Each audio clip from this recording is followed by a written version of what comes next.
Go. Hello, everyone. This is our May 22nd episode of Between Two Teachers. And we are in 963 maybe of shelter in place and school closures. So we are here today, and my name is Consuelo Lara. I'm Madeline Cronenberg.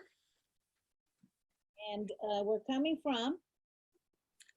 from the sacred land of the Chochenyo Karkin Ohlone people, and also from the land that used to have El Cerrito High. This is the previous El Cerrito High. And I just brought the picture out because it's Memorial Day weekend, and there were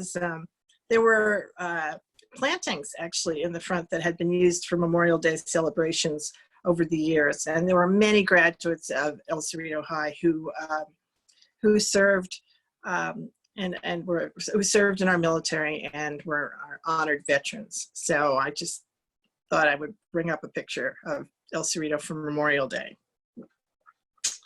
But now we're going to talk about our national news.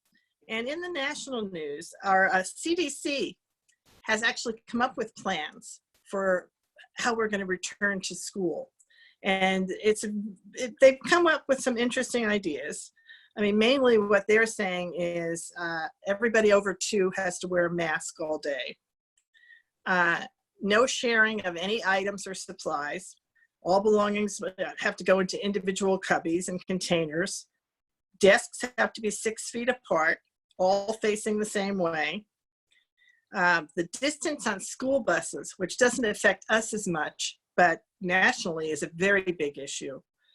The distance on school buses is 1 child per seat every other row. So that means they're going to have to quadruple their school bus routes. Install sneeze guards in partitions wherever you can, wherever you cannot space 6 feet apart. So there's all sorts of plastic that's being installed in classrooms all over the country. One-way routes in the hallways with tape on the sidewalks and walls so that the children are 6 feet apart. No communal or shared spaces, no cafeterias or playgrounds. Only prepackaged boxes or bags of food instead of cafeteria food, and kids will all eat in their classrooms. No field trips, assemblies, or external organizations in the schools.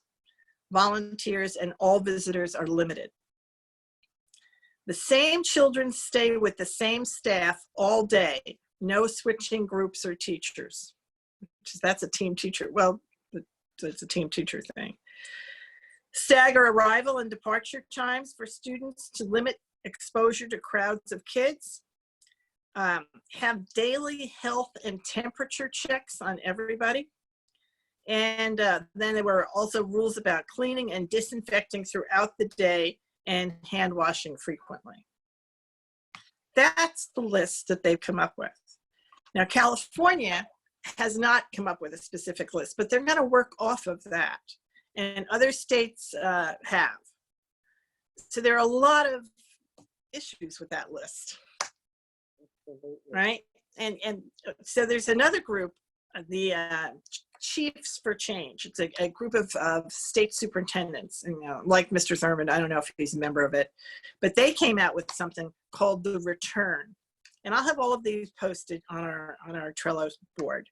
And the Return basically talks about how, what to do, that one of the answers may be changing the calendar, right? So that you have your 180 days, but you can spread them out all different kinds of ways to maximize the ability to have social distancing for your children.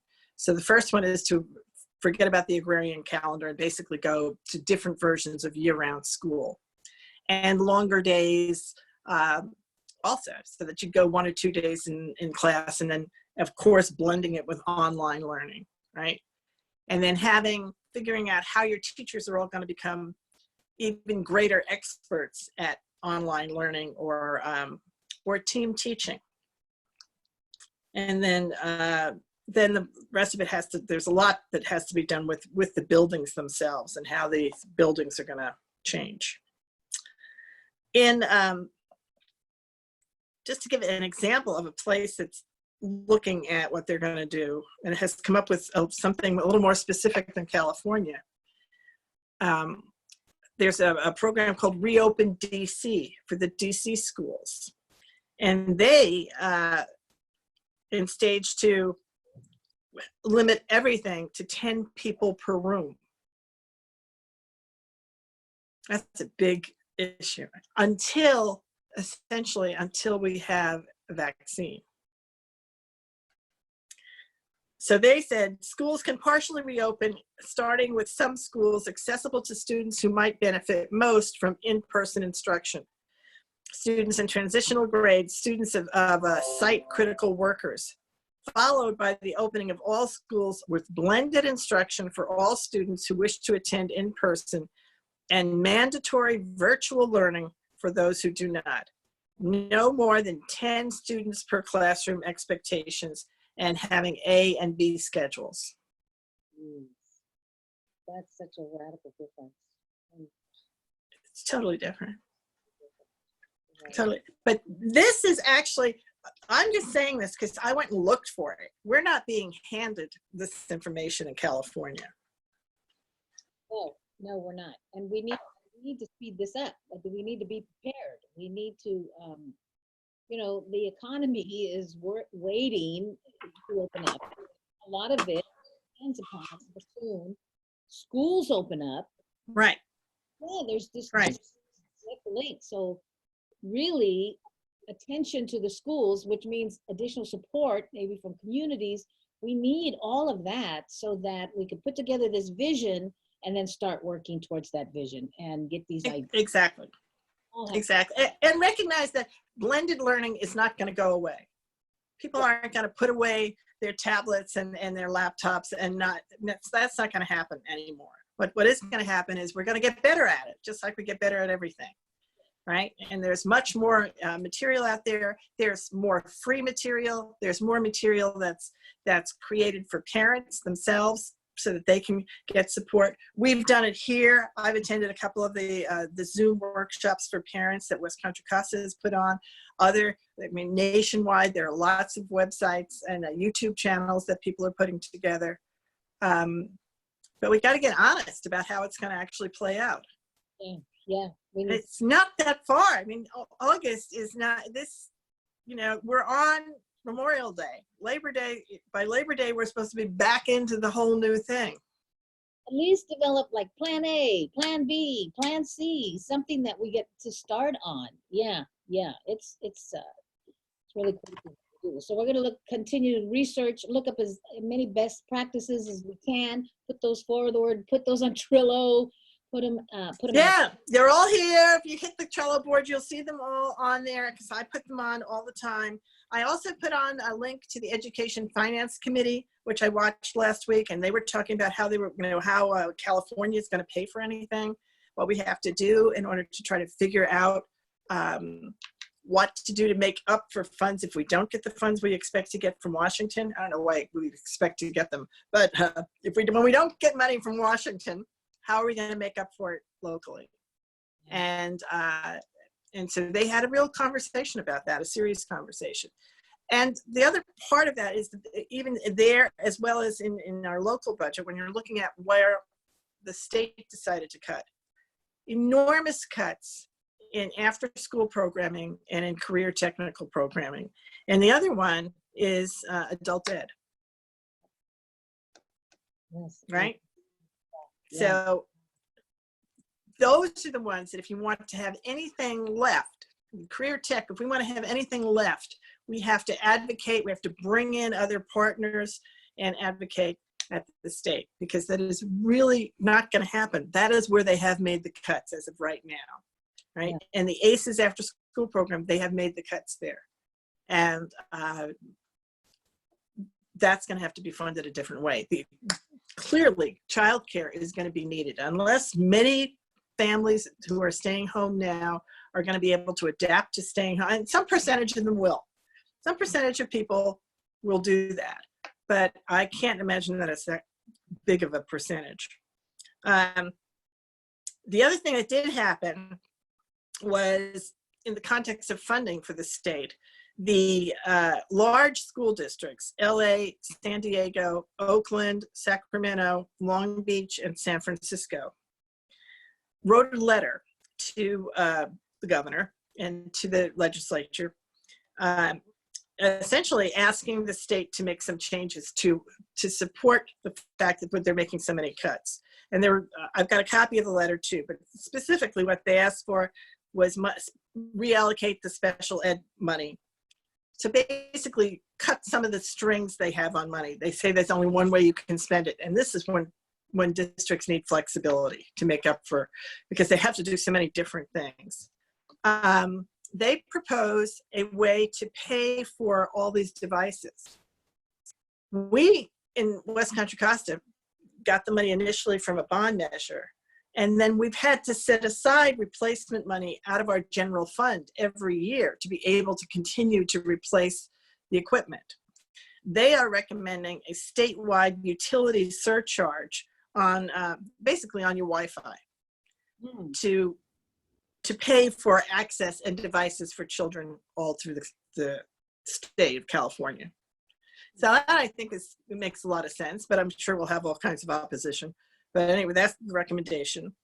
They're recommending a budget stabilization accounts of different places to pull the money from. Big thing that everybody's talking about with this is that their school districts are afraid, as many businesses are afraid, that if somebody goes to work and then contracts the virus, they will sue their employer, the school district. And what the government has to do is make that, is deal with that issue. And also the unions are going to have to deal with that. Everybody's going to have to look at that. What are we going to do now? If we know you are an at-risk person in particular, there has to be the opportunity for you to stay home one way or another, right? And honestly, to go on disability, if you have the kind of a job that makes it impossible for you, if you're the custodian, now you have, I think, I'll just for myself say, I think you have a right to go on disability.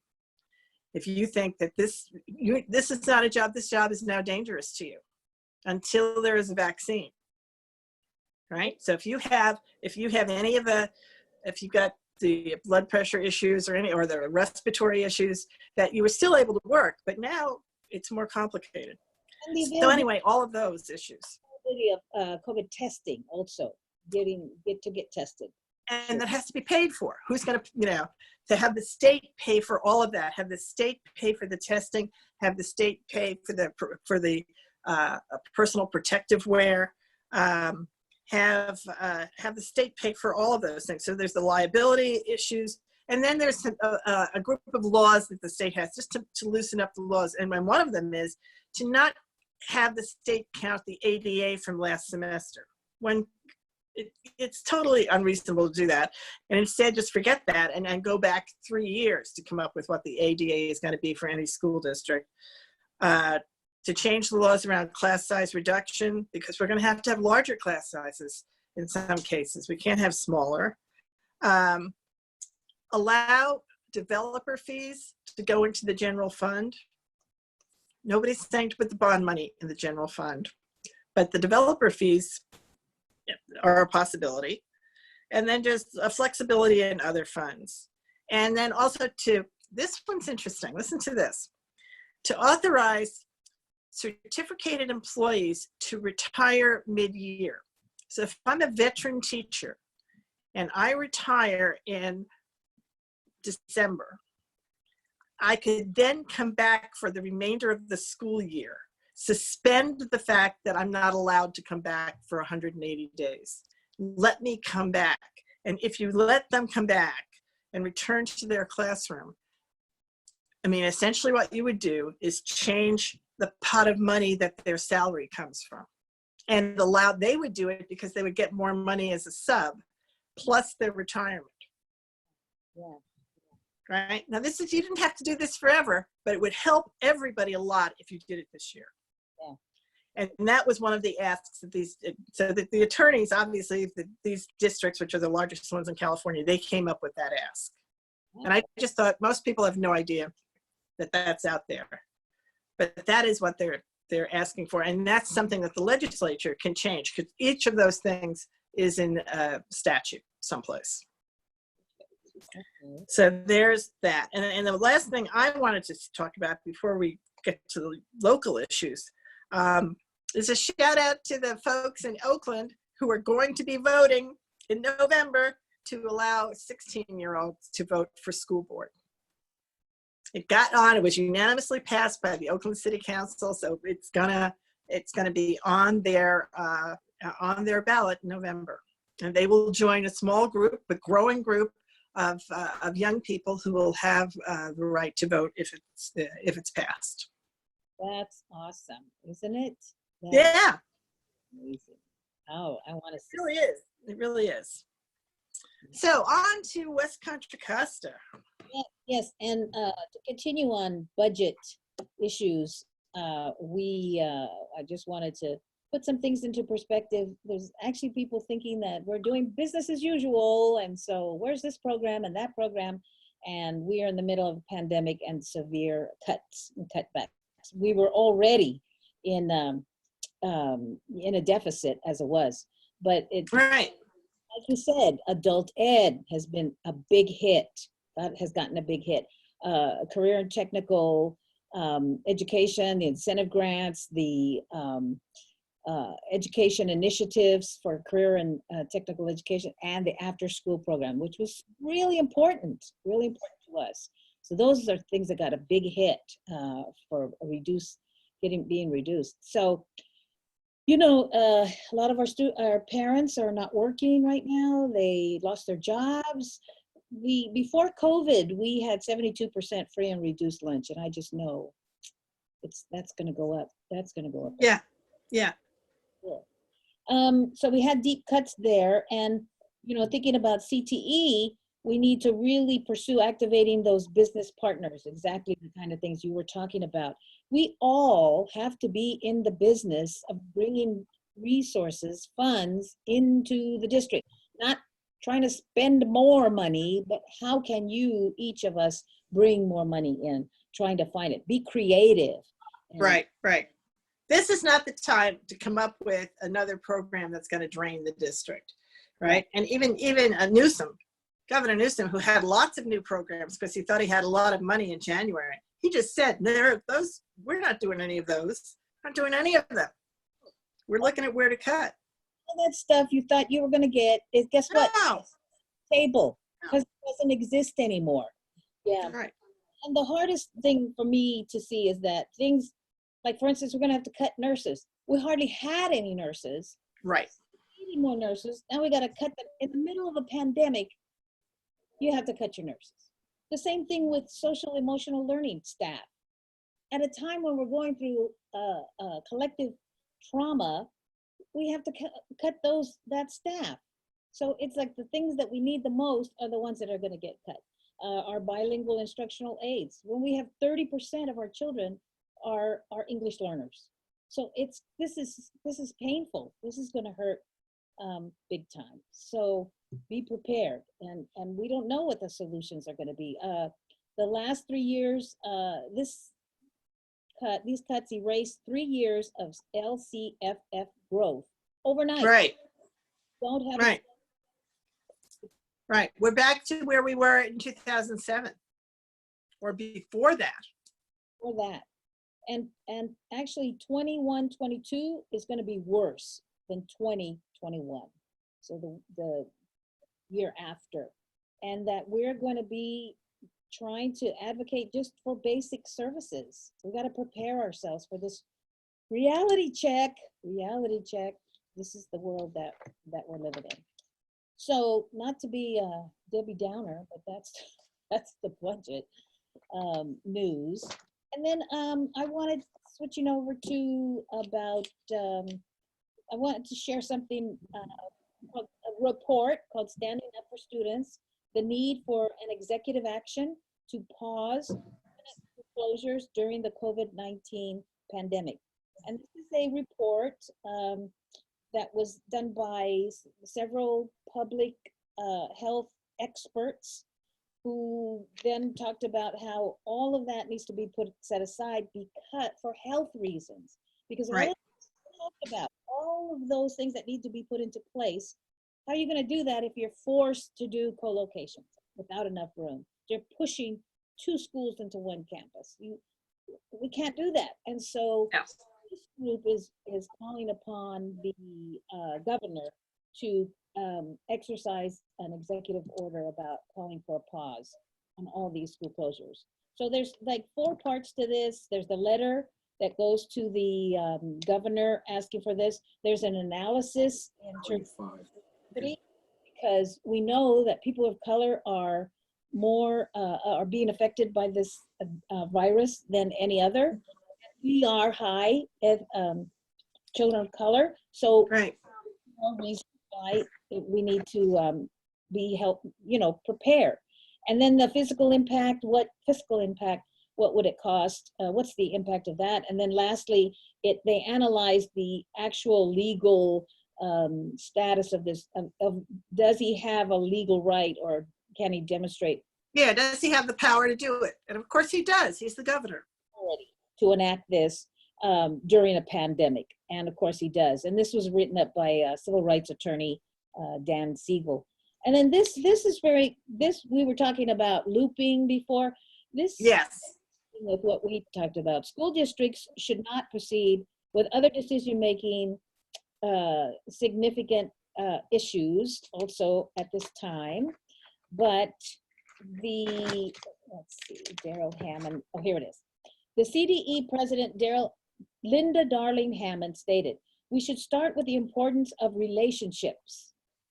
Some experts have advised that students should return to the teachers they had this past year, because it was an interrupted school year. You never had Right. You never said goodbye.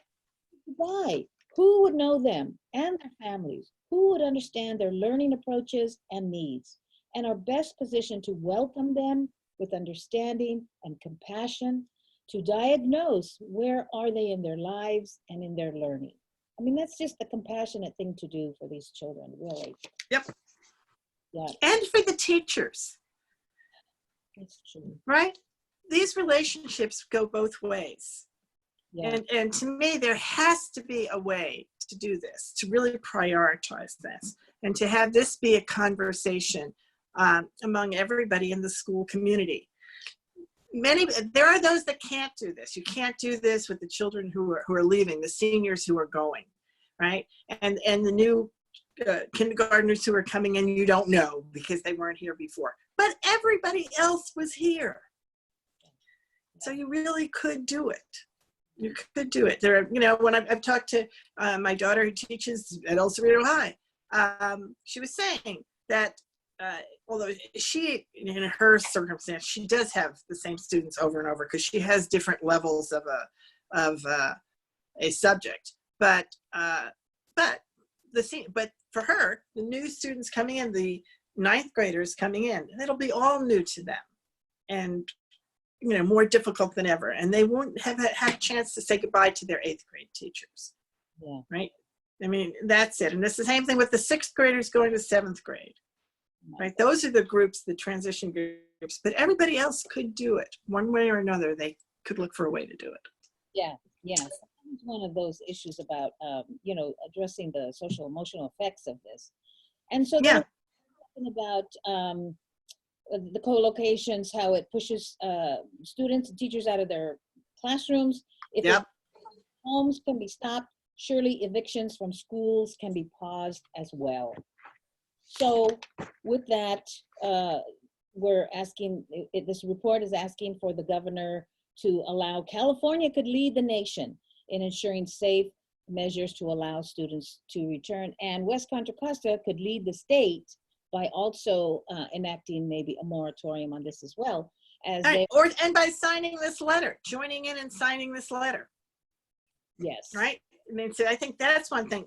Public Core, which we're both part of, which Public Core is a community organization in West Contra Costa. Public Core has signed on to this letter, right? They've sent a letter to the governor, referencing a letter saying that they agree with everything in it. And I think anybody else who's in an organization and understands the importance of the health issues that are described in this letter, I really do request you can go on Trello and find it. It's right on here called Standing Up for Students. Download the report, and the letter that you'd be agreeing with is right there in the report. Our goal is to have safe, healthy schools when we return. Right. This is the goal. Okay, lastly, because we quit so early, there was never time to do standardized testing. So we're going to start a school year without standardized tests. And Right. I think I've made my opinion clear that I don't think standardized tests are very good. They stigmatize kids. They categorize them, sort them, and they Yep.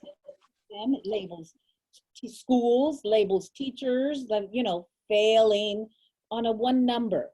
But so I personally don't feel that we should go back to No, and there are options that we are using now.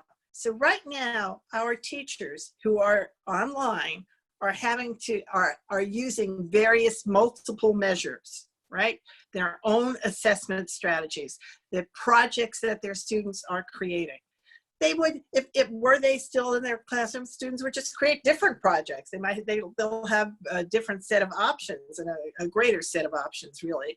But still, they're creating them all now, and it's all digital. And if you can do that and really reach in and see what it is your students have learned, be able to understand and support them from that, this whole regime of standardized testing is proven to be let's just say no longer needed. Its time has passed. Yeah. And Janet Napolitano, the head of UC, she has said the time has passed. And she says, she's going to rethink it in 2024. But what's to rethink? It's just like any of the others, the agrarian calendar. That time has passed too. We're moving forward. Things are changing. The time has passed. And I think hopefully the state of California and the rest of the country will realize that the people who are advocating for it are, first and foremost, the testing companies. So they're not the people that should get a vote. It had nothing to do with them. Our teachers need to get the vote. Our families and our children need to get the vote. And this is the opportunity really for states like New York State has had a really strong opt-out program over the past 10 years. And we can all follow New York now.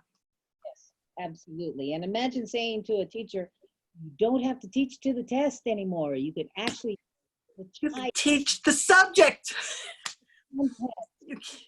Love the reason. Yes. Knowledge to teach this and love teaching again instead of teaching the test. But yeah, so that's we'll bring more about that. We're going to do more research on that. Yeah, we're not done talking about that, but there's a lot to be said about it, and it's a really important change. I mean, one of the things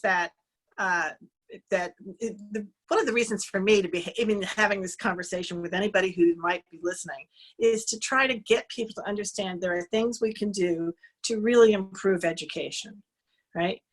I think we did that in California last year when we passed 1505 because we protected all the districts that were at the risk of losing all kinds of, going bankrupt actually, which is what the risk was. And now we're in a new situation that we didn't expect, but we have to continue to protect our kids. Yeah, and be creative, and we can do that. We can do it. So there's a number of things we can do, and one of them certainly is, the tyranny of testing. Testing's over. Let's just all get to the fact that testing needs to be over. Teaching, yes. Okay. Yes, that's teaching. I did want to talk about a little bit about privatizing because there still are conversations around. I mean, certainly it hasn't ended, and I got introduced to a new term in the privatizing world. So I'm going to briefly tell you what it is. And it's called philanthropizing consent. And this is when foundations, when their use of material resources, which is money, their money, through grants, right? Their knowledge production through their think tanks that they run. They're all these think tanks that have an agenda.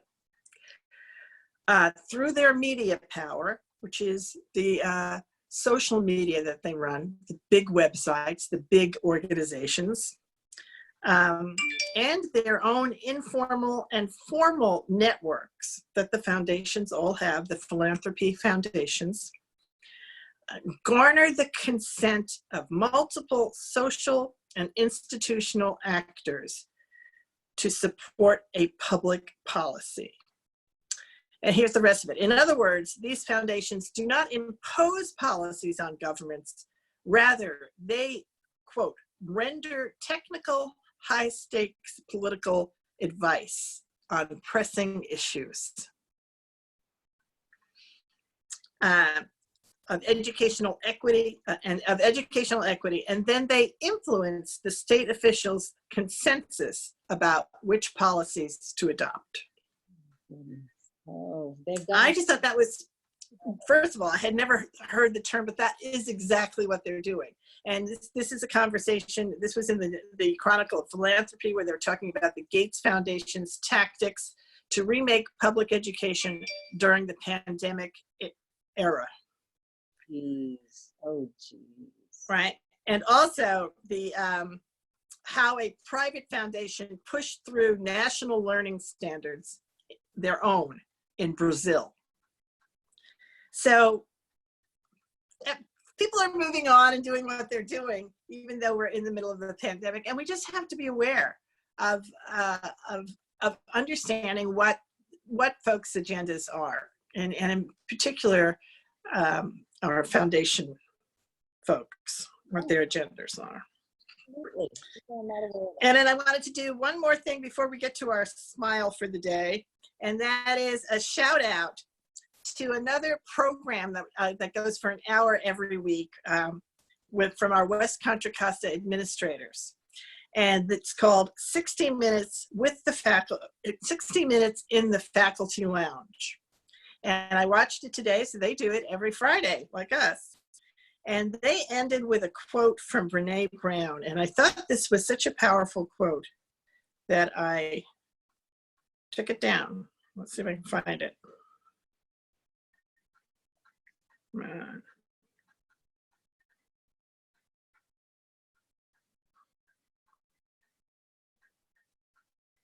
And that shows. Easy for me to say. Okay, here we go.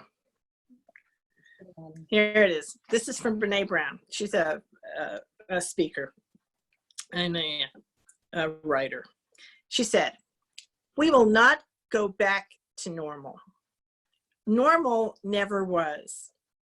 Pre-corona existence was not normal, other than we normalized greed, inequity, exhaustion, depletion, extraction, disconnection, confusion, rage, hoarding, hate, and lack. We should not long to return. We are being given the opportunity to stitch a new garment, one that fits all humanity and nature." That's awesome. That's a great quote. I was so impressed by their program. Yeah. So we're ending on their quote, but our joke. So what's our joke? From our wonderful joke provider, our comic writer. Yes. Carlos. Okay, and once again, the name of that show is 60 Minutes in the Faculty Lounge, and it's on Facebook in the West Contra Costa Administrators page, and I have a link to it on Trello. And like and subscribe and all that. Absolutely, like and subscribe. They were wonderful. They were really wonderful. So, I mean, you don't have to live in West Contra Costa to have learned from them today. Okay, here's our joke. So, Madeline, what do you call the future teenagers that will have been born during the COVID lockdown? I don't know, Consuelo. What do you call the future teenagers? We call them quarantines. There we have it. Please like and subscribe and share our channel too. Thanks so much for watching. See you next week. Bye-bye.